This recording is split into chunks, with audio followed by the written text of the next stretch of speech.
देश कब आजाद हुआ था? 15 अगस्त 1947। ये आजादी भारत देश की थी। पर आपने कभी ये सोचा है कि आज भी हम लोग गुलाम हैं? किसी देश के नहीं, नहीं, किसी मुल्क के हम गुलाम बनते जा रहे हैं, तो सिर्फ अपने मन के, क्योंकि मन ही है जो हमसे सब काम करवाता है। अगर मन ही शांत ना रहे तो, या फिर मन पर काबू ही ना रहे तो हम अपने जीवन में कुछ पा नहीं सकते हैं। लेकिन यह कहानी आप आखिर तक सुनते हैं तो आपका मन वश में आ सकता है। ये कहानी काल्पनिक है, पर इस कहानी से आप बहुत कुछ सीख सकते हैं। एक बार की बात है, एक साधु अपनी कुटिया में बैठे हुए थे। तभी उनको एक आवाज सुनाई देती है, बचाओ बचाओ। साधु तुरंत कुटिया से बाहर आए और देखा कि एक छोटा चूहा करा रहा है। साधु ने पूछा, क्या हुआ? चूहे ने बताया कि एक कौवा मुझे अपनी चोंच में दबाकर ले जा रहा था। जब उसने कांव कांव बोला तो उसकी चोंच से मैं बाहर गिर गया। भगवान का लाख लाख शुक्र है कि मेरी जान बच गई। साधु काफी ध्यानी थे, उन्हें मंत्रों का ज्ञानी बाबा कहा जाता था। काफी सिद्धियां उन्होंने अपने अंदर विकसित कर ली थी। साधु को उस चूहे पर दया आ गई और उन्होंने सोचा कि क्यों ना इसे बिल्ली बना दूं, ताकि इसको पक्षी भय नहीं रहेगा। साधु ने तुरंत मंत्र पढ़ा और चूहे को बिल्ली बना दिया। चूहा बड़ा ही खुश होता है। साधु कहते हैं, जाओ, अब तुम्हें डरने की जरूरत नहीं है। अब वह साधु के साथ रहने लगा। वह आश्रम के आसपास ही रहता। एक दिन अचानक साधु की कुटिया में एक कुत्ता आया और उस कुत्ते की नजर बिल्ली पर पड़ गई। कुत्ता तुरंत बिल्ली पर झपटा। बिल्ली चिल्लाई, गुरु बचाओ, गुरु बचाओ। साधु उस समय स्नान करके आ रहे थे। उन्होंने देखा कि कुत्ता बिल्ली को परेशान कर रहा है, तो उन्होंने तुरंत मंत्र पढ़ा और बिल्ली को कुत्ता बना दिया। वह कुत्ता बनकर बहुत ही खुश हो गया। उसकी खुशी का ठिकाना ही नहीं रहा।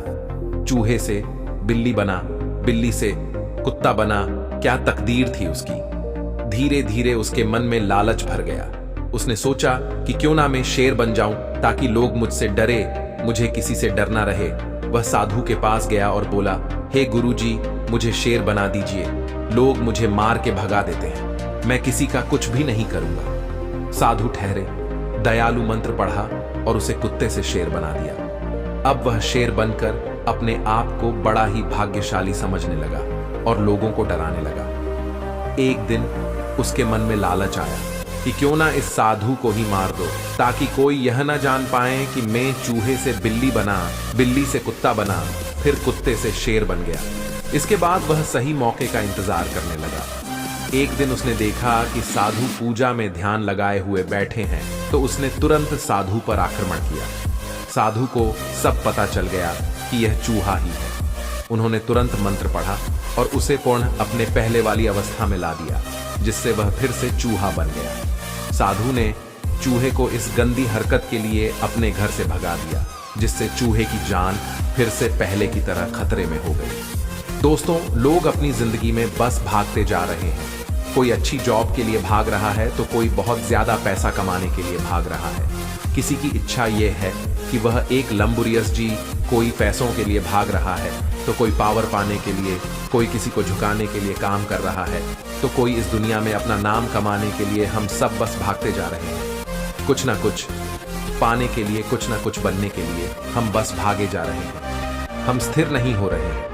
अगर वह चीज हमें मिल भी जा रही है तो मिलने के बाद भी उसका आनंद हम सही तरीके से उठा नहीं पाते। फिर हमारा मन अशांत जाता है। उसे लगने लगता है कि उसे जो चीज मिल गई है, जिससे चीज के लिए उसे तीव्र इच्छा थी, वह चीज उसने पा लिया है। अब हम कुछ अच्छा पाने के लिए, पिछली बार से ज्यादा आनंद पाने की चाहत में हम फिर सालों सालों तक मेहनत करते हैं, और अगर वह चीज हमें मिल भी गई तो असल मायने में मिलने के बाद भी उसका आनंद हम सही तरीके से उठा नहीं पाते। हम फिर भागने लगते हैं, कुछ अच्छा पाने के लिए, कुछ बड़ा कमाने के लिए। पिछली बार से ज्यादा सुख पाने की लालसा में हम फिर भागने लगते हैं। ऐसे ही हम पूरी जिंदगी भर भागते रहते हैं। पैसा, रुपया, मान, सम्मान, मर्यादा, ये सब भी हमें मिलने लगता है, तो भी हमें इसकी कमी खलने लगती है, क्योंकि जितना तुम इन सब के पीछे भागोगे, तुम्हें उतना ही इसकी कमी खलेगी। कम वक्त है, कुछ अच्छा पाने की चाहत हमारी चैन की नींद भी ले लेता है, या सुख चैन हमारा सब कुछ छीन लेता है। आप अपनी जिंदगी का आनंद नहीं ले पाएंगे। हर समय यही इच्छा मन में पनपती रहती है कि कुछ बड़ा पाना है, कुछ ज्यादा कमाने की इच्छा कभी भी आपको शांति से बैठने नहीं देगी। सिकंदर भी निकला था। विश्व विजेता बनने के लिए उसने तमाम लोगों को मौत के घाट उतार दिया था। तमाम महिलाओं को विधवा कर दिया था, उनके घरों को पूरी तरह जला दिया। पता नहीं कितने जघन्य पाप किए थे उसने। हम सब ऐसे ही सिकंदर को महान बोलते हैं। महान वह नहीं होता है जो किसी की हत्या करके अपना साम्राज्य स्थापित करने के लिए दूसरों को प्रताड़ना दे, दूसरों को पीड़ा दे, दूसरों को दुख महसूस कराने। ऐसा इंसान कभी महान नहीं हो सकता।